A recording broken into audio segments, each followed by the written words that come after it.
Assalamualaikum warahmatullahi wabarakatuh. Saya Rizky Mulia Pratama dari kelas 12 IPA 3. Hari ini saya akan melakukan eksperimen tentang pengisian dan pengosongan kapasitor. Sebelum kita mulai, kita harus tahu dulu nih, apa itu sih kapasitor? Kapasitor merupakan suatu alat elektronik yang digunakan untuk menyimpan suatu muatan dalam jangka waktu tertentu.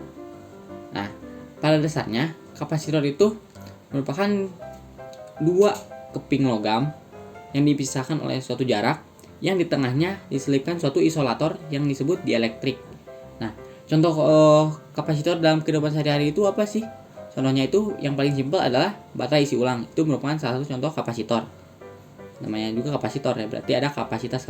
Sama kayak baterai isi ulang biasanya kayak gitu. Kapasitor pada umumnya tuh gambarnya kayak gini. Nah, pada kapasitor sendiri ada suatu besaran yang namanya adalah kapasitansi. Nah, apa itu sih kapasitansi? Kapasitansi adalah kemampuan suatu kapasitor untuk menyimpan suatu muatan. Kapasitansi memiliki satuan farad. Kapasitansi sendiri dapat kita hitung dengan cara membagikan muatan dengan tegangan. Adapun pada percobaan kali ini, alat dan bahan yang akan kita gunakan adalah yang pertama pastinya virtual lab. Nah, yang kedua kita butuh buku untuk mencatat perubahan tegangan setiap 5 sekonnya nanti. Yang terakhir kita butuh stopwatch untuk menghitung waktu. Oke, tanpa berlama-lama lagi kita langsung ke virtual lab. Oke, kita sekarang sudah di virtual lab. Langsungnya kita coba percobaannya. Oke, yang pertama kita butuhkan adalah tentunya saklar. Jangan lupa saklarnya di posisi off supaya nanti kapasitornya tidak langsung terisi. Yang kedua kita butuh baterai. Lalu tentunya kita butuh kapasitornya. Kita cari yang 1 farad. Nah, ini dia 1 farad. Lalu kita gunakan lampu. Lampu itu fungsinya apa sih? Hanya untuk memastikan bahwa rangkaian ini bekerja gitu. Lalu kita sambungkan.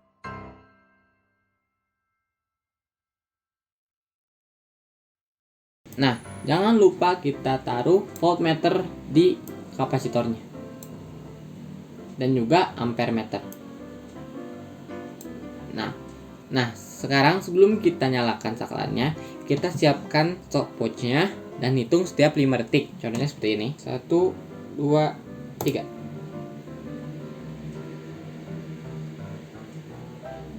Stop. Oke. 5 detik.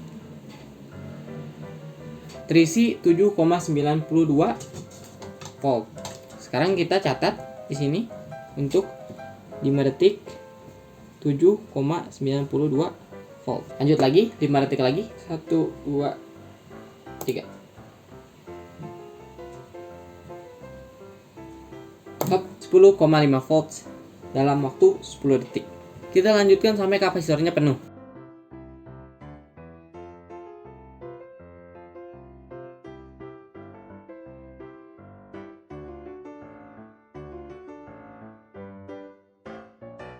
Setelah sudah penuh, kita lakukan hal yang sama pada kapasitor dengan kapasitansi 500 mF.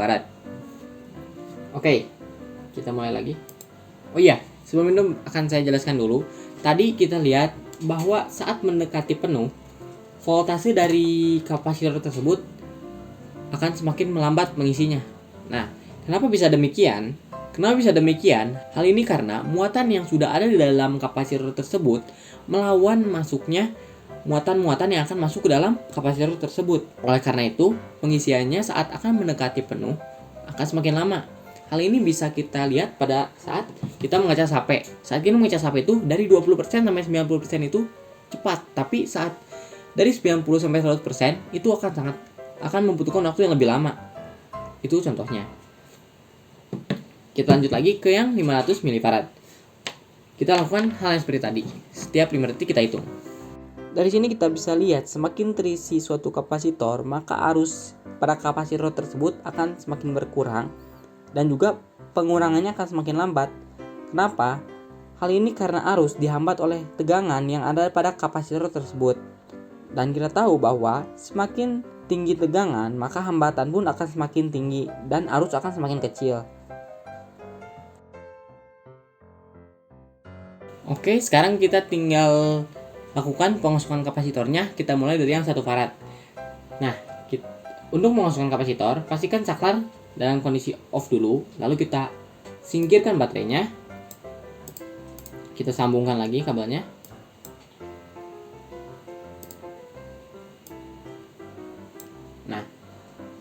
Lalu kita nyalakan saklarnya dan hitung setiap 5 detik seperti tadi sampai kapasitornya habis.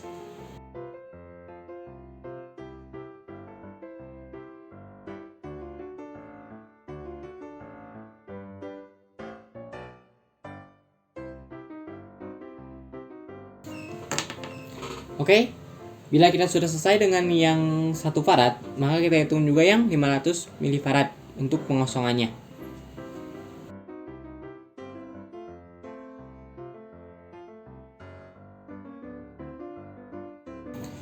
Oke, sekarang kita sudah dapat data-datanya. Sekarang kita masukkan ke Excel dan kita amati data-datanya. Oke, sekarang kita langsung saja bahas datanya. Di sini kita mulai dari yang pengisian kapasitor terlebih dahulu. Oke, untuk yang 1 farad, kita mulai dari waktu 0. Kita dapatkan voltasenya 0. Untuk waktu 5 detik kita dapatkan voltasenya 7,92 volt. Untuk 10 detik kita dapatkan voltasenya 10,5 volt. Dan untuk 15 detik kita dapatkan voltasenya 11,5 volt. Untuk 20 detik kita dapatkan voltasenya 11,8 volt. Untuk 25 detik kita dapatkan voltasenya 11,9 volt. Dan baru terisi penuh yaitu 12 volt pada detik ke-28. Di sini kita bisa lihat data-data yang lainnya juga. Ada yang 500 milifarad. Datanya segini untuk yang 500 milifarad. Untuk yang pengosongan kapasitor, berikut datanya. Dari data-data tersebut, kita bisa buat sebuah grafik. Bagaimanakah grafiknya? Ya, ini dia grafiknya. Kita mulai dari grafik pengisian kapasitor. Di sini yang berwarna orange adalah yang 1 farad dan yang berwarna biru adalah 500 milifarad. Bisa kita lihat dari grafiknya, bila kita bandingkan, grafik dari yang 500 milifarad itu lebih di atas dari yang 1 farad. Dan juga voltasenya juga pada waktu yang sama, voltasenya itu lebih besar yang 500 milifarad. Itu membuktikan bahwa pengisian kapasitor 500 milifarad itu lebih cepat daripada yang 1 farad. Langsung kita ke pengosongan kapasitornya. Di sini lambangnya agak berbeda, yang 1 farad berwarna biru dan yang 500 milifarad berwarna orange. Oke, dari sini kita bisa lihat bahwa grafik dari kapasitor 500 milifarad di bawah grafik kapasitor berkapasitansi 1 farad. Hal ini membuktikan apa? Bila kita lihat pada detik yang sama, contoh pada saat 5 detik, kita bisa tahu kalau tegangan dari yang 500 milifarad itu sudah berada di angka 1,46. Sedangkan untuk yang 1 farad itu masih berada di angka 4,13. Ini membuktikan apa? Ini membuktikan bahwa kapasitor dengan kapasitansi yang lebih kecil, maka pengosongannya akan cenderung lebih cepat. Oke, dari kedua tabel tersebut, dapat kita tarik kesimpulan dari percobaan kali ini bahwa semakin besar kapasitansi suatu kapasitor, maka semakin lambat pula pengisiannya dan juga semakin lambat pengosongannya juga. Dan bila kapasitansi dari kapasitor itu lebih kecil, maka semakin cepat pengisiannya dan juga pengosongannya pun akan semakin lebih cepat. Nah, mungkin seperti itu untuk percobaan kita kali ini. Mohon maaf bila ada kesalahannya. Saya pamit undur diri. Wassalamualaikum warahmatullahi wabarakatuh.